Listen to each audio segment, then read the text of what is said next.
আসসালামু আলাইকুম এভরিওয়ান, সবাই কেমন আছেন? সকাল সকাল মা এবং ছেলে ম্যাচিং ম্যাচিং ড্রেস পরে কোথায় যাচ্ছি সেটাই আজকে আপনাদের সাথে শেয়ার করব। রেডি হয়ে এখন আমরা দুজন উবারের জন্য ওয়েট করতেছি।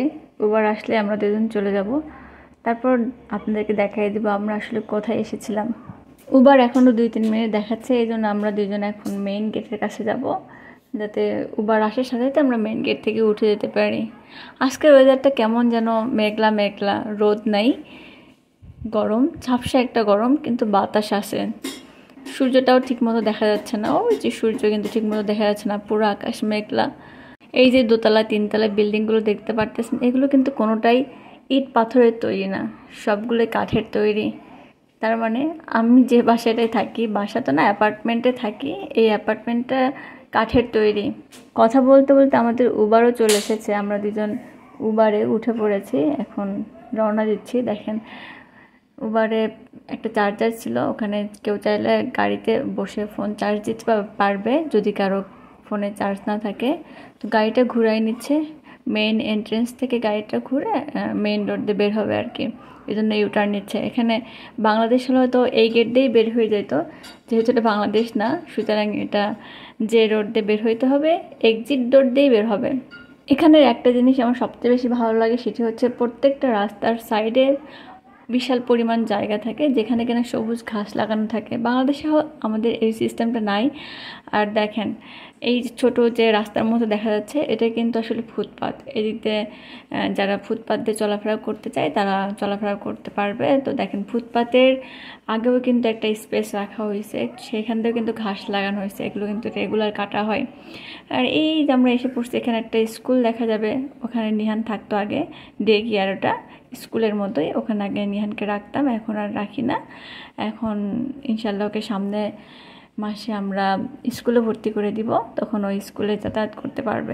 দেশের বাহিরে সবাই কিন্তু ট্রাফিক সিগন্যালকে অনেক বেশি সম্মান করে এবং মেনে চলে।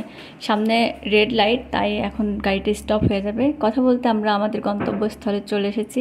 আপনারা সবাই হয়তো বুঝেই ফেলেছেন আমি কোথায় এসেছি।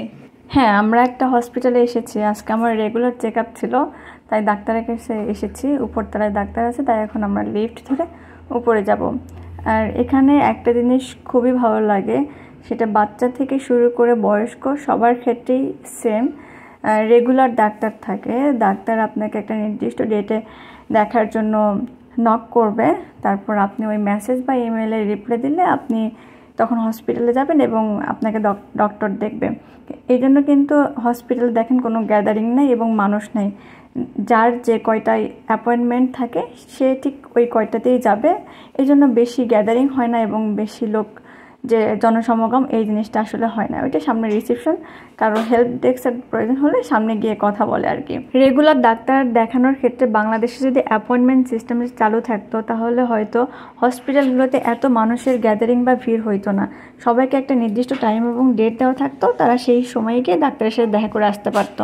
একটু পরে আমাকে ভিতর থেকে ডাকা হয় এবং আমি ভিতরে যাওয়ার সাথে সাথে প্রথমে ওরা আমার হাইট, ওয়েট এবং ব্লাড প্রেশার এবং রেগুলার যে কনভারসেশনগুলো থাকে এগুলো জিজ্ঞাসা করে নেয় একটা নার্স। তারপর সে ডক্টরকে গিয়ে এগুলো ইনফর্ম করে। তারপর এটা ডক্টরের রুম, আমি এখানে বসে থাকি। কিছুক্ষণ পর ডক্টর এসে আমাকে সব কিছু জিজ্ঞাসা করে এবং ওষুধ লিখে দেয়। ডাউন স্টেয়ারে যেহেতু এই ফার্মাসি আছে, আমি ডক্টরকে এই ফার্মাসিটার নামই বলি।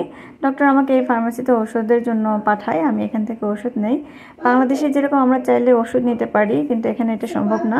ফার্মাসিতে গিয়ে আমার জন্ম তারিখ এবং নাম বলতে হবে, তারপর ফার্মাসিস্ট আমাকে ওষুধ দিবে একটা নির্দিষ্ট টাইমের জন্য। আমার যদি ওষুধ রিফিল করতে হয় সেক্ষেত্রে আমার ডক্টরকে ইনফর্ম করতে হবে, তারপর আমি নিতে পারবো। কথা বলতে বলতে আসলে আমাদের উবারও চলে এসেছে, এই জন্য নিহান এক্সিট ডোর দিয়ে বের হয়ে পড়েছে। এখন আমরা চলে যাব। এই তো আজকের ভিডিওতে এটাই ছিল, আপনার সাথে শেয়ার করলাম। সবাই ভালো থাকবেন, আল্লাহ হাফেজ, আসসালামু আলাইকুম।